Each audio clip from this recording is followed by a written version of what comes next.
Hi everyone, how are you? Here is our chapter number 2, Journey from Primitive Man to Settled Life. In this chapter, we should learn about the early man and early man के बारे में तो इस chapter में हम पढ़ेंगे ही, साथ में ये भी हम सीखेंगे कि किस तरह से अर्ली मैन ने अपनी लाइफ को सेटल किया, उसने क्या क्या इन्वेंशन किए कि उसकी लाइफ एकदम से चेंज हो गई और उसकी लाइफ में एकदम डिफरेंट स्टेजेस आने लगे। ओके, सो यहाँ पे आपको छोटी सी स्टोरी ऊपर दी गई है। Jayveer and his family were going from Gandhinagar to Jamnagar. Gandhinagar से जामनगर ट्रेन में जयवीर की अपनी फैमिली के साथ जा रहा था। Sitting near the window he saw tree. अब जब वो विंडो के पास बैठा हुआ था तो उसने बहुत सारे ब्लॉक कार्ट देखे, कैमल कार्ट देखे, रिक्शा, बस, ट्रक, बहुत सारी चीज़ें उसने देखी। उसने अपने अंकल से पूछा, अंकल ये ट्रांसपोर्टेशन यानी कि जो भी व्हीकल्स है उनका वो कब से चलना स्टार्ट हुए, है ना, उनका इन्वेंशन कब हुआ। His uncle put his hand on his back and said, train started in our country. उन्होंने, उसके अंकल ने उनको आंसर दिया कि बेटा हमारी कंट्री में जो ट्रेन है वो कम से कम अंदाजन 150 ईयर्स पहले चलना स्टार्ट हो गई थी। ओके, फिर all the vehicles which are seeing on, जो भी व्हीकल्स आपको दिख रहे हैं रोड साइड पर, ये भी हज़ारों साल पहले चलना स्टार्ट हो गए थे। यानी कि इनका भी यूज़ जो ह्यूमन बीइंग है वो ट्रांसपोर्टेशन के लिए, यानी एक जगह से दूसरी जगह जाने के लिए और सामान ले जाने के लिए यूज़ करने लगे थे। He used to go from one place to another place on foot. और पहले उन्होंने ये भी बताया कि बहुत समय पहले जब इनका इन्वेंशन नहीं हुआ था व्हीकल्स का, तो जो अर्ली मैन थे और जो उस समय के लोग ऑन फुट यानी कि पैदल चलकर एक जगह से दूसरी जगह जाया करते थे और सामान ले जाया करते थे। Okay, now in our next para the topic is primitive man, nomadic life. Primitive man starting में किस तरह से, प्रिमिटिव मैन मतलब अर्ली मैन। ओके, तो स्टार्टिंग में उसकी लाइफ कैसी थी, वो किस तरह से भटकता रहता था। वाई? बिकॉज उसके पास हाउस नहीं था, वो परमानेंटली कहीं पर एक जगह पर सेटल नहीं था। ठीक है, नोमैडिक लाइफ का मतलब ही यही है कि वो एक जगह से दूसरी जगह पर घूमता रहता था। Okay, so primitive man means people of very old time. Primitive man मैंने आपको बताया अर्ली मैन यानी कि बहुत स्टार्टिंग वाली एज, जबकि इंसान को किसी भी चीज़ का नॉलेज नहीं था। Okay, approximately 20 lakh year ago he led a nomadic life and spend his name by hunting. His stage of human is called hunter and gatherers stage. वो जो स्टेज थी बेटा, आपको इस फर्स्ट पैरा में जितना समझाया गया है वो मैं आपको बता देती हूँ। हंटर एंड गैदर्स की जो स्टेज थी, हंटर्स मतलब वो लोग शिकारी थे और गैदर्स मतलब ग्रुप में शिकार किया करते थे, एक जगह से दूसरी जगह पर जाकर शिकार किया करते थे, हमेशा ग्रुप में। ठीक है, जब बरसात वगैरह आती थी तो वो क्या करते थे, किसी गुफा के अंदर छुप जाते थे, रह जाते थे, किसी फिर या पेड़ों पर जाकर बैठ जाते थे। ठीक है, बट क्योंकि उनके पास कोई परमानेंट हाउस या हट उन्होंने नहीं बनाया हुआ था, इसलिए वो हमेशा जस्ट उनको एक चीज़ जो पता थी उस समय वो था खाना। ठीक है, तो वो खाने की तलाश में एक जगह से दूसरी जगह तक ग्रुप में भटकते रहते थे। और वो ग्रुप में क्यों रहते थे, क्योंकि जब वो जंगलों में रहते थे और उन्हें मतलब जो वाइल्ड एनिमल्स थे उन पर हमला करते थे, ये उन्हें पता था कि भाई ये एनिमल्स हम पर हमला करते हैं, तो साथ में होंगे तो उसका अच्छे से वो लोग मुकाबला कर पाएंगे, इसलिए वो लोग ग्रुप में रहा करते थे। ठीक है, और उसके साथ साथ वो लोग एनिमल्स को शिकार किया करते थे। ठीक है, एनिमल्स का, फिश का। इसके साथ साथ वो लोग फ्रूट्स है, रूट वेजिटेबल्स भी खाने में खाया करते थे। Okay, it was not that easy, some time wild animal attack them.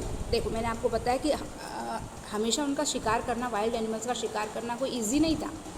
ठीक है, अक्सर वाइल्ड एनिमल्स भी उन पर हमला कर दिया करते थे, इसी वो लोग क्या करते थे, ग्रुप में रहा करते थे ताकि एक दूसरे की हेल्प कर सके। ओके, इसके बाद अब हम बात करें तो like animals like deer, sheep, goat were easy to hunt, so primitive man used to wander from place to place in search of them. Moreover water being essential for life they use to settle near the sources of water. अब धीरे धीरे जब खाना खाया तो धीरे धीरे उसके बाद पानी की तो पानी तो चाहिए ही सभी को, ठीक है, पानी पीने को तो चाहिए। तो धीरे धीरे उन्होंने क्या किया, वो नदी के किनारे पर, देखो लिखा है कि settle near the sources of water, जहाँ पे वो लोग एक जगह पर रुकते थे, ठीक है, जैसे किसी नदी के पास रुक गए, किसी तालाब के पास रुक गए, किसी लेक के पास रुक गए, वहाँ पे रुक जाते थे कुछ दिनों तक, ठीक है। फिर आसपास जाया करते थे शिकार करने के लिए, हंटिंग के लिए, खाने का सामान लेकर आते थे और फिर वापस से उसी जगह पर आ जाते थे जहाँ पर उनका ग्रुप रुका हुआ होता था, ठीक है। जैसे बंजारे वगैरह होते हैं ना, बंजारे कुछ दिनों 2-4 महीने के लिए या 15-20 दिन के लिए एक जगह पर रुकते हैं, फिर वहाँ से चल के दूसरी जगह पर रुक जाते हैं। ऐसे ही प्रिमिटिव मैन की लाइफ भी थी स्टार्टिंग में।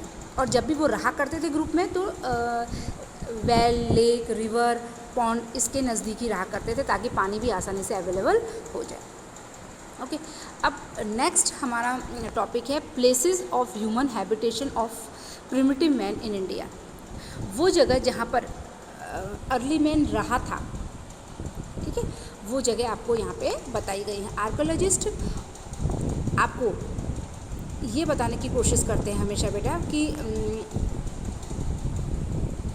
Anthropologist, archaeologist and historians have together found out many places of habitation of primitive man. इन लोगों ने, आर्कियोलॉजिस्ट वो हमने फर्स्ट चैप्टर में भी डिस्कस किया था कि आर्कियोलॉजिस्ट ये बताने की कोशिश करते हैं कि चीज़ें कितनी पुरानी हैं, हिस्ट्री से रिलेटेड जितनी भी चीज़ें हैं बेटा वो सब आर्कियोलॉजिस्ट के नॉलेज में आती हैं, ठीक है। और उन्हीं के थ्रू हमें पता चलती हैं कि चीज़ें कितनी पुरानी हैं, कौन से लोग इनको यूज़ किया करते थे और ये किस काम चीज़ें आया करती थी, वो हमें इस चीज़ की नॉलेज देते हैं, ठीक है। बहुत सारी जगहों पर ऐसे प्रूफ मिले हैं कि यहाँ पे उनके हैबिटेशन का मतलब कि उनका रहने की जगह, उसके प्रूफ मिले हैं। Along with it they have found out information about implements used by them. They use implements of weapons made of stone. यहाँ पर देखो आर्कियोलॉजिस्ट को, जैसे कि आपको पिक्चर में भी दिख रहा है, आर्कियोलॉजिस्ट को ज़मीन के अंदर से बहुत सारे ऐसे इस तरह के स्टोन्स मिले हैं। तो आप अंदाज़ा लगा सकते हैं, आप सोचेंगे कि ये स्टोन का यूज़ वो लोग किस लिए किया करते थे। ऑब्वियसली उन समय उनका एक ही उद्देश्य होता था, खाना, और वो खाने की तलाश में ही एक जगह से दूसरी जगह हंटिंग के लिए जाते थे। तो एनिमल्स को डायरेक्ट तो हाथों से मारेंगे नहीं, क्योंकि एनिमल्स भी उन पर हमला करेगा, है ना। तो वो लोग इस तरह के पत्थर का यूज़ किया करते थे ताकि वो निशाना लगाया करते थे दूर से एनिमल्स पर, ताकि एनिमल्स वहीं पर मर जाए, ठीक है। 1-2 बार उस पर हमला करें तो वो मर जाए, okay. Hunter, since the life of hunter gathering and wandered are associated with stone technology. ये जितने भी स्टोन एज, ये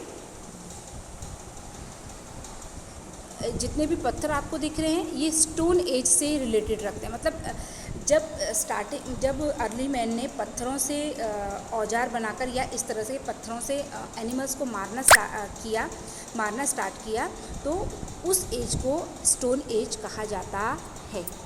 स्टोन एज, ध्यान से सुनना, वापस से मैं बता रही हूँ किस चीज़ को स्टोन एज कहा जाता है। जब अर्ली मैन इस तरह के पत्थरों का यूज़ किया करते थे एनिमल हंटिंग के लिए, है ना, उसे हम पालेलिथिकल एज भी कहते हैं, ठीक है, ध्यान रखना सभी लोग, ओके। अब हम आते हैं हमारे नेक्स्ट टॉपिक पर। Here is our new topic, cave of Bhimbetka. देखो ये Bhimbetka is a name of a place. अब ये एक हिस्टोरिकल प्लेस में आती है। देखो लोग वहाँ पर घूमने जाते हैं, ठीक है।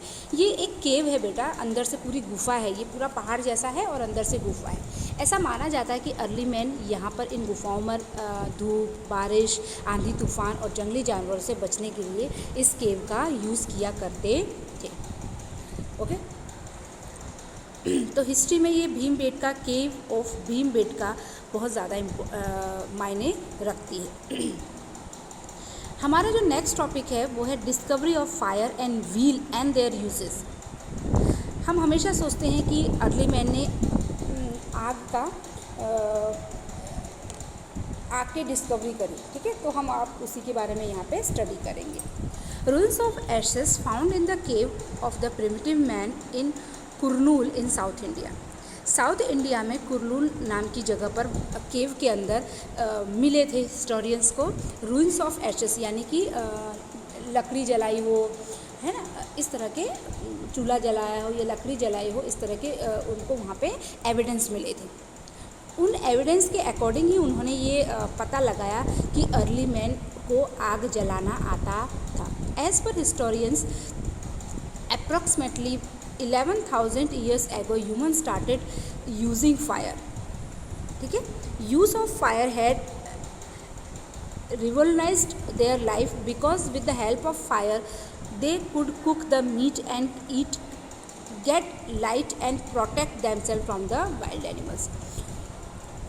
ऐसा माना जाता है, यहाँ पे आपको वो स्टोरी दी नहीं है बेटा, लेकिन ऐसा माना जाता है और हमने भी अपने बचपन से ही हमेशा ये स्टोरी अपनी बुक्स में भी हमने पढ़ी हुई थी और वही स्टोरी मैं आपके साथ शेयर करूँगी आज।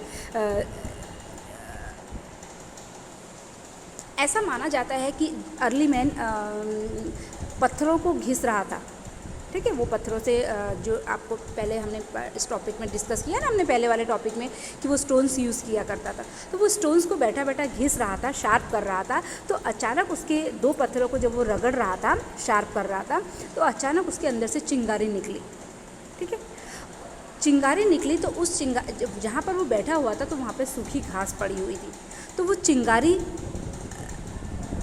निकली और उस सूखी घास पर पड़ी और वो सूखी घास अचानक जल गई, ठीक है। स्टार्टिंग में तो वो डर गया अर्ली मैन कि ये क्या हो गया, ठीक है। पर धीरे धीरे जब वो जली उसके बाद फिर धीरे धीरे उसका ये माइंड ये दौड़ा कि इसका यूज़ हम किन चीज़ों के लिए कर सकते हैं, ठीक है। तो इस तरह से अर्ली मैन ने फायर का इन्वेंशन किया, ठीक है। फिर वो फायर का यूज़ किन किन चीज़ों के लिए करने लगा, ठीक है। आपको पता ही है कि पहले वो मीट को, एनिमल्स को मार के कच्चा ऐसे ही खा जाता था। फिर उसने जब फायर उसको ये लगा कि ये अगर हम इस तरह से खाएं तो मे भी ज़्यादा टेस्टी लगेगा, तो वो बाद में आग जलाकर इकट्ठा करके, चूल्हा जलाकर पत्थरों पे इकट्ठा करके आग जला के वो मीट को सेक कर, भून कर, यानी कि फ्राई करके, रोस्ट करके खाने लगे, ठीक है। तो उन्हें ज़्यादा टेस्टी लगने लगा, तो वो हमेशा फिर अब ऐसे ही खाया करते थे मीट को, ठीक है। और उससे अगर वो लोग रात में इस तरह से आग जलाते थे तो उससे उनको लाइट भी मिलती थी, वो जंगल में रात को भी जा सकते थे, कहीं पर उन्हें रास्ता आराम से मिल जाता था। और उनको धीरे धीरे ये भी एहसास हुआ कि जब उनके पास आग होती है तो जंगली जानवर उनके पास आते नहीं हैं, जंगली जानवर आग से डरते हैं और उनके पास आते नहीं हैं। तो इन फायर का उन्होंने इन तीनों चीज़ों में यूज़ किया, मीट को पकाकर खाने में, लाइट उजाला करने में, और जंगली जानवर को अपने आप से बचाने के लिए। ओके, नेक्स्ट जो हमारा टॉपिक है बेटा वो है चेंजिंग एनवायरनमेंट, ठीक है। चेंजिंग एनवायरनमेंट, अब यहाँ तक हमने बात करी कि यहाँ पे एक हमारा टॉपिक जो रह गया वो है व्हील, ठीक है।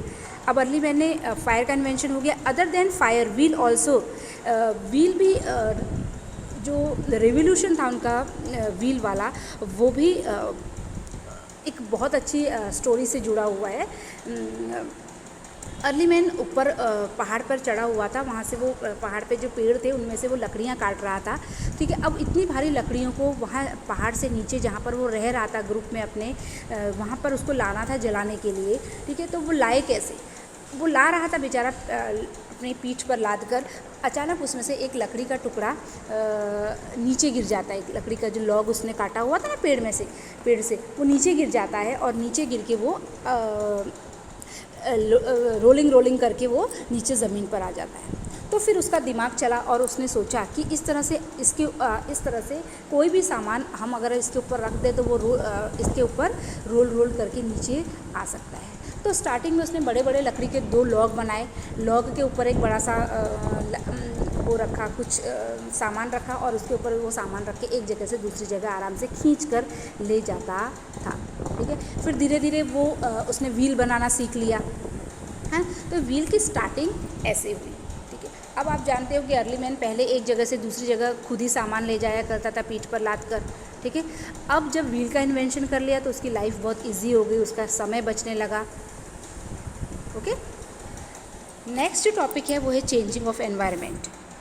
Around 12,000 year ago there was a wide spread change in the atmosphere of the world. कम से कम 12,000 साल पहले बेटा दुनिया के पूरे एटमॉस्फेयर में एक बहुत बड़ा चेंज हुआ।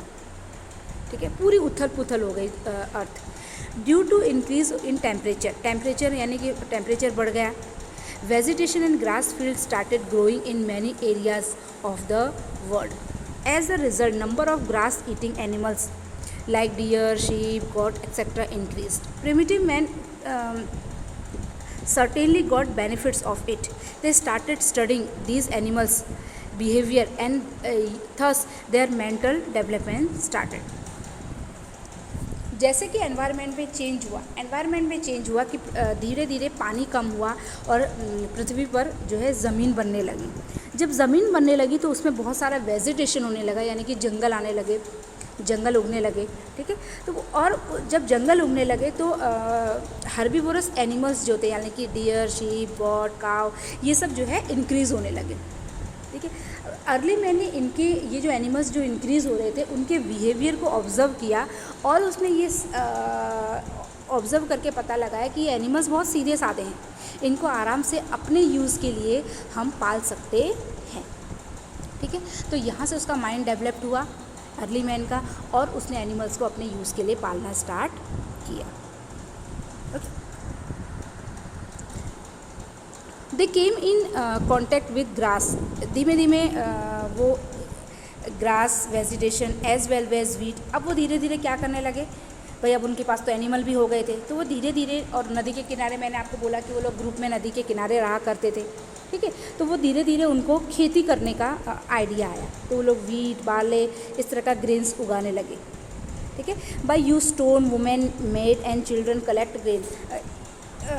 स्टोन का यूज़ करके वो लोग खेती करने लगे और ग्रेन्स को कलेक्ट करके रखने लगे। Because of the curious instinct slowly agriculture started in India. यहीं से इंडिया में एग्रीकल्चर यानी कि खेती करने की स्टार्टिंग हुई। People started using stone to grow grains. आपको पता है कि ग्रेन्स को उगाने के लिए यानी कि खेत को खोदने के लिए, इन सब चीज़ों के लिए उन्होंने स्टोन का यूज़ भी किया। ओके, अब रिज़ल्ट क्या आया इन सब चीज़ों का बेटा? एज अ रिज़ल्ट ये आया कि जो उनकी नॉमेडिक लाइफ थी, यानी कि वो जो बंजारे जैसे एक जगह से दूसरी जगह पर भटकते थे, अब वो भटकना बंद हो गया। क्यों? क्योंकि वो आराम से नदी के किनारे या तालाब के किनारे या झील झरने के किनारे वो लोग रहने लगे। वहीं पर उन्होंने अपनी झोपड़ी बना ली। ठीक है, और वहीं पर उन्होंने एक ग्रुप बना लिया और ग्रुप धीरे धीरे गाँव में कन्वर्ट हो गया। अब वो एक जगह से दूसरी जगह क्यों नहीं जाते थे, पर सिर्फ शिकार करने यानी कि हंटिंग के लिए जाते थे और शाम तक वापस आ जाया करते थे। ठीक है, क्योंकि अब उन्होंने खेती कर ली थी बेटा, तो खेती से उनको अनाज भी मिलता था। ठीक है, अनाज का भी टेस्ट उनको आता था, तो वो दोनों चीज़ें यूज़ किया करते थे, मीट भी और अनाज भी। Okay, thus they associated with animals husbandry and farming. वो दोनों चीज़ों से अब उनको पता चलने लगी दोनों चीज़ें। However, research is being carried out to find out how long he had been animals to get milk. और जो एनिमल्स उन्होंने पाले हुए थे उनसे उन्हें अब दूध भी मिलने लगा, तो वो दूध का भी उन्हें टेस्ट मिलने लगा। ठीक है, तो वो धीरे धीरे उन्हें बहुत सारी चीज़ें, अब क्रिएटिव माइंड हो गया था उनका, तो धीरे धीरे वो बहुत सारी चीज़ें उन्हें मिल रही थी और इस तरह से धीरे धीरे ह्यूमन की लाइफ एक सेटल लाइफ, जो अर्ली मैन की जो नॉमेडिक लाइफ थी वो सेटल लाइफ में कन्वर्ट हो गई। ओके, आई होप यहाँ तक का टॉपिक आप लोगों को समझ में आ गया होगा। ओके, रिमेनिंग टॉपिक्स हम नेक्स्ट वीडियो में डिस्कस करेंगे। Till then bye bye.